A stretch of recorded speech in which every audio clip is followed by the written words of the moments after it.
Hi hello welcome to Attha's 90s kitchen. ఈరోజు మనం ముద్దపప్పు పచ్చి పులుసు ఎలా ప్రిపేర్ చేస్తారో ఈ వీడియోలో చూద్దామండి. ముందుగా ముద్దపప్పు కోసం కందిపప్పు కానీ పెసరపప్పు కానీ యూస్ చేయొచ్చండి. నార్మల్గా మేమైతే కందిపప్పు యూస్ చేస్తామండి, కానీ ఇది సమ్మర్ కాబట్టి పెసరపప్పు యూస్ చేస్తున్నామండి. ఎందుకంటే కొంచెం చలువ పిల్లల కోసం అనేసి. మీరైతే కందిపప్పు యూస్ చేసుకోవచ్చండి. ముద్దపప్పు అనేది బాగా వస్తుంది. చూడండి, బాగా శుభ్రంగా కడుక్కోవాలండి. తగినన్ని నీళ్లు వేసుకొని చిటికెడు పసుపు, చిటికెడు జీలకర్ర, ఒక 5-6 వెల్లుల్లి కచ్చపిచ్చ చేసుకొని వేసుకోవాలండి.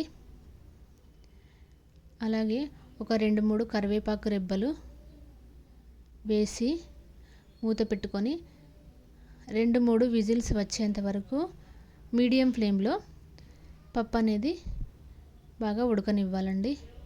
ఇప్పుడు పచ్చిపులుసుకి కావాల్సిన పదార్థాలు రెడీ చేసుకుందామండి. పచ్చిపులుసు కోసం ముందుగా చింతపండును శుభ్రంగా కడుక్కొని నానబెట్టుకోవాలండి.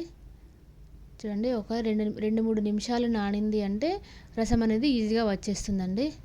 ఈలోపు పోపుకి కావాల్సిన ఉల్లిగడ్డ, మిర్చి కట్ చేసుకుందామండి. చూడండి, ఇక్కడ మా అత్తయ్య గారు కూరగాయలు కట్ చేయడానికి కత్తిపీట అనేది వాడతారండి. దీన్ని మీ సైడ్ ఏమంటారో కమెంట్ చేయండి. చూడండి, ఎన్ని కూరగాయలైనా మా అత్తయ్య ఈ కత్తిపీటతోనే కట్ చేస్తారండి. నిమిషాల్లో కటింగ్ అనేది అయిపోతుందండి. చూడండి ఎంత ఫాస్ట్గా కట్ చేస్తున్నారో. నైఫ్ అనేది అసలు యూస్ చేయరు. దీంతోనే ఎన్ని కూరగాయలైనా కట్ చేస్తారండి. చూడండి, ఉల్లిగడ్డ అనేది పొడవుగా కట్ చేసుకొని ఇలా నలుపుకోవాలండి. విడివిడిగా పొడవాటి ముక్కలు అయ్యేలా నలుపుకొని ఇలా పక్కన పెట్టుకోవాలి. చూడండి, మిర్చి దీన్ని కూడా పొడవుగా కట్ చేసుకొని మధ్యలోకి కట్ చేసుకొని పెట్టుకోవాలి. 2 ఎండుమిర్చి చిన్న చిన్న ముక్కలు చేసుకోవాలండి. ఒక 2-3 వెల్లుల్లి, 2 కరివేపాకు రెబ్బలు తీసుకున్నామండి. ఇప్పుడు పచ్చిపులుసు కూడా తీసుకొని పక్కన పెట్టుకుంటున్నామండి. ఆల్రెడీ నానబెట్టుకున్నాం కాబట్టి పచ్చిపులుసు అనేది ఈజీగా వచ్చేస్తుంది. చింతపండు రసం అనేది ఈజీగా వచ్చేస్తుంది. ఇప్పుడు కడాయిలో ఆయిల్ వేసుకొని బాగా వేడెక్కాక పోపు గింజలు వేసుకోవాలండి. పోపు గింజలు మేమైతే ఆవాలు, జీలకర్ర యూస్ చేస్తామండి.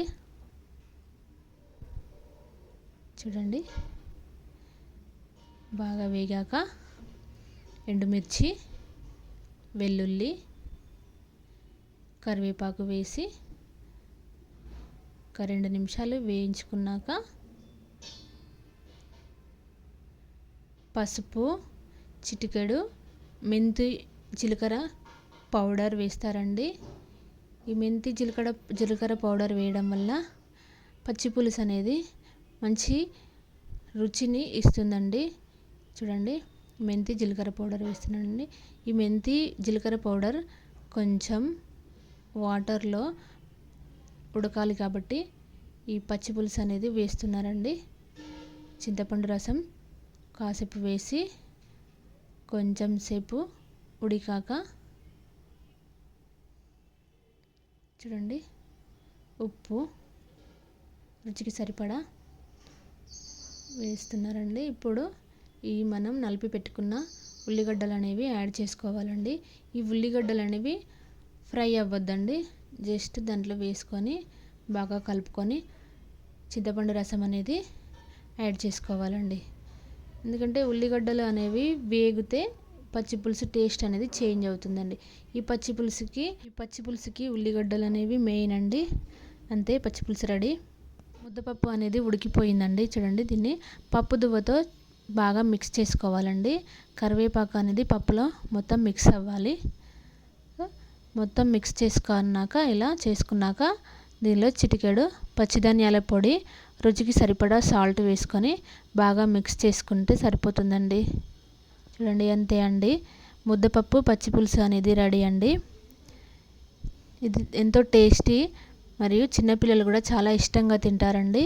ఎందుకంటే దీనిలో కారం అనేది ఎక్కువగా యూస్ చేయలేదు కాబట్టి చిన్నపిల్లలు చాలా ఇష్టంగా తింటారు. వేడివేడి అన్నంలో పెద్దవాళ్ళైనా ఆవకాయ వేసుకొని తింటే చాలా టేస్టీ ఉంటుందండి. ముద్దపప్పు పప్పుచారు తెలంగాణ స్టైల్లో రెడీ అయిపోయిందండి. ఈ వీడియో కనుక మీకు నచ్చినట్లయితే మీరు కూడా ట్రై చేయండి. లైక్ చేసి సబ్స్క్రైబ్ చేసుకోండి. Thank you for watching.